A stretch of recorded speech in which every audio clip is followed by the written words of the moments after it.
In the cold, silent void between stars, two machines built by human hands nearly half a century ago are still moving outward. Launched in 1977, Voyager 1 and Voyager 2 have traveled farther than any object we've ever built, beyond planets, beyond the solar wind, into true interstellar space. But behind their journey lies something even more extraordinary, the technology that keeps them alive. With less memory than a digital watch and no modern operating system, these spacecraft continue to receive commands, collect data, and call home across a distance of over 20 billion kilometers. In this video, we'll explore the avionics systems of Voyager, the onboard computers, communication subsystems, fault tolerance, and power engineering that turned two 1970s era probes into humanity's longest-running digital devices. This is the story of a spacecraft that never shut down and the engineering that made that possible.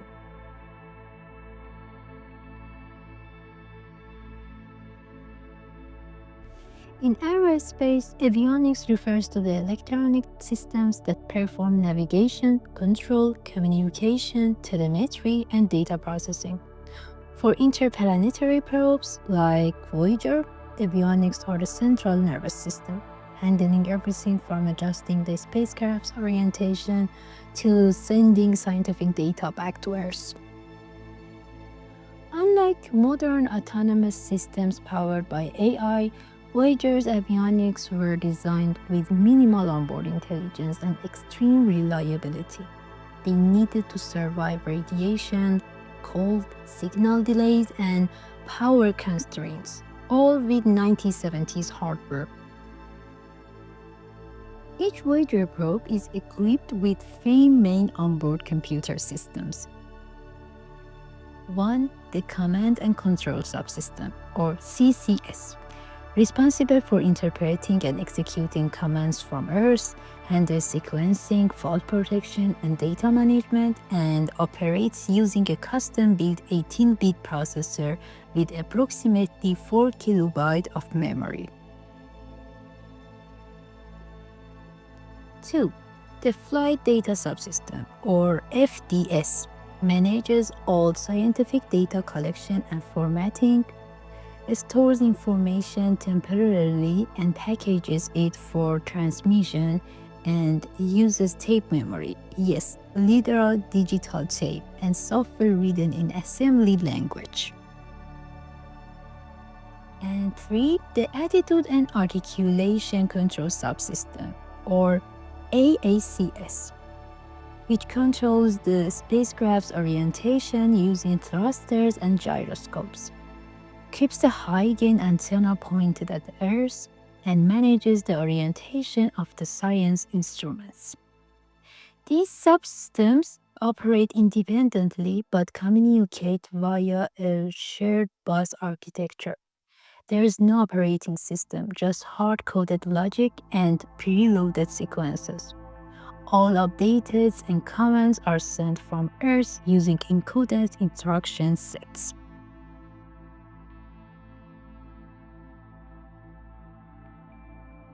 Communication is handled by Voyager's high-gain antenna using X-band and S-band frequencies. The signal is transmitted at around 160 bits per second today, slower than a dial-up modem. Voyager transmits data to Earth using NASA's Deep Space Network, a system of massive radio antennas located in California, Spain, and Australia. To ensure reliability across billions of kilometers, the system uses Reed-Solomon error correction, convolutional coding, and command compression to reduce the bitrate. It takes nearly 22 hours for a command to reach Voyager, and another 22 hours to get a response. Voyager is not autonomous in the AI sense, but it is built to handle faults. The CCS includes basic error detection and redundancy mechanisms. If the spacecraft detects a fault, such as loss of signal or overheating, it can either switch to backup systems, reorient to reestablish contact, or restart subsystems. In 2024, Voyager 1 experienced data corruption. Engineers reprogrammed a different memory bank remotely, reviving a spacecraft over 20 million kilometers away. This recovery showcases the importance of robust modular avionics. Power comes from three radioisotope thermoelectric generators, or RTGs, which convert heat from plutonium-238 into electricity. At launch, each probe produced approximately 470 watts, but today it's less than 250 watts. Power is carefully rationed.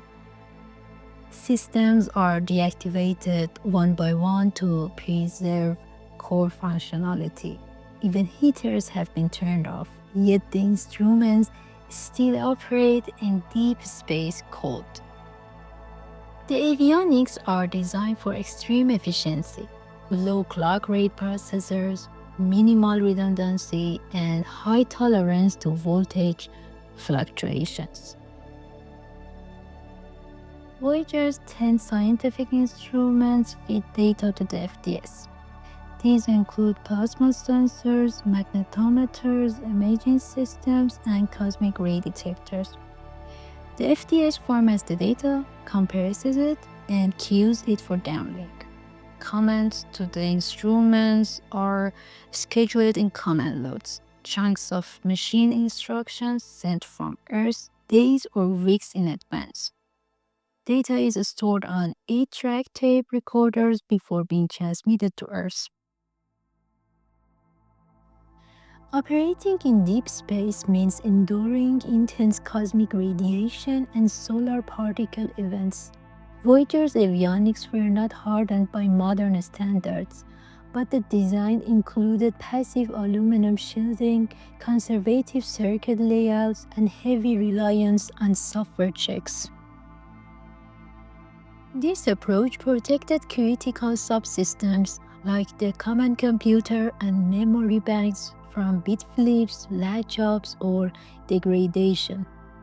The system simplicity also helped. Fewer transistors means fewer targets for radiation damage.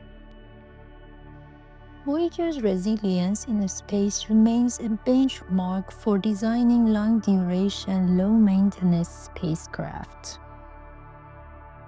All onboard sequences and logic are updated using encoded command packets sent from Earth.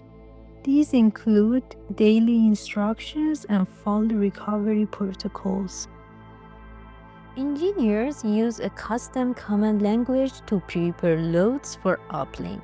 Because there's no real-time control, every decision must be carefully planned, tested in simulation, and uploaded during short windows of DSN availability. These software sequences are often uploaded months in advance, allowing the spacecraft to operate autonomously within tightly defined rules.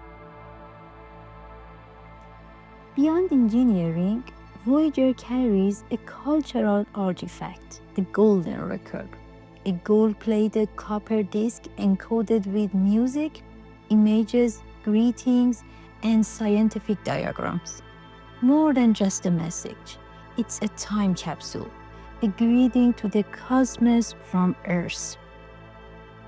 Curated by a team led by Carl Sagan and Andrew Young, the record was designed to convey the diversity and essence of life on Earth.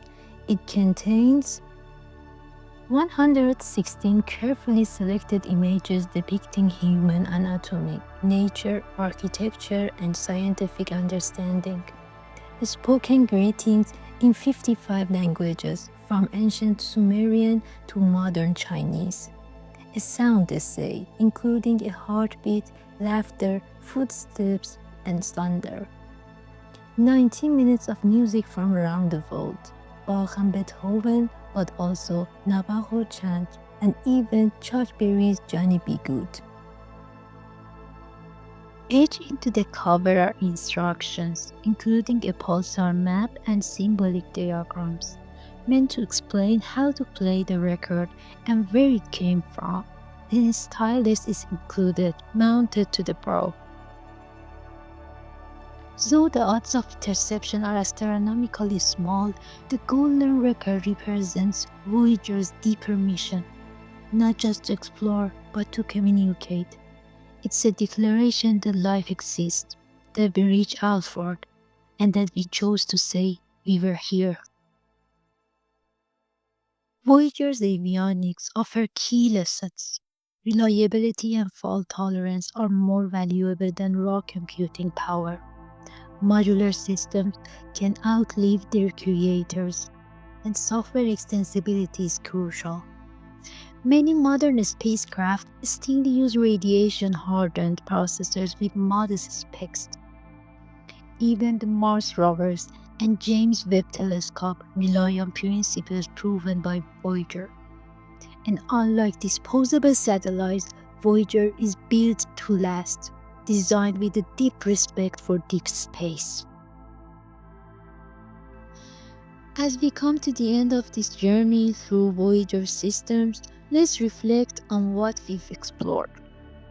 We began by understanding what avionics means in space, the nervous system that keeps a spacecraft alive. Then, we looked inside the Voyager probes at their onboard computers, limited in memory but rich in design. We followed their communication system across 22 light hours to and from Earth. We saw how fault tolerance, modular software, and redundancy made Voyager resilience beyond expectation. We examined how power is managed with nuclear decay and how the cold is endured. We learned how instruments gather and transmit science from billions of kilometers away. We explored how Voyager survives radiation and how its software is still updated across the void. And then we touched something more human, the golden record, and what it says about us. Finally, we distilled the key lessons of Voyager's avionics: simplicity, resilience, and purpose. These are more than just technical choices. They are principles of engineering, of curiosity, of hope. Let's take those with us into every system we design and every unknown we dare to reach. Voyager systems are still running more than 4 decades later. It's a triumph of 1970s engineering, but also a legacy of systems thinking, embedded computing, and minimalist design. These machines were built by hand, programmed in assembly, and launched by faith. Faith that they would endure the void, and they did. They taught us how to build a spacecraft that can live for decades, troubleshoot from light hours away, and adapt without the luxury of upgrades. They became our prototype for interstellar engineering. And they showed us something more. In 1990, at the suggestion of Carl Sagan, Voyager 1 turned back toward Earth and took a photograph, a single pixel suspended in a shaft of sunlight. That image, the pale blue dot, reminds us of our fragility, our unity, and our place in the universe. As future missions venture further to Europa, to Titan, to exoplanets, we carry forward the principles of Voyager, build it to last, prepare for the unknown, and keep the signal strong. The next time you think about artificial intelligence or embedded computing, remember the silent twin probes, billions of kilometers away, still running assembly code and still calling home.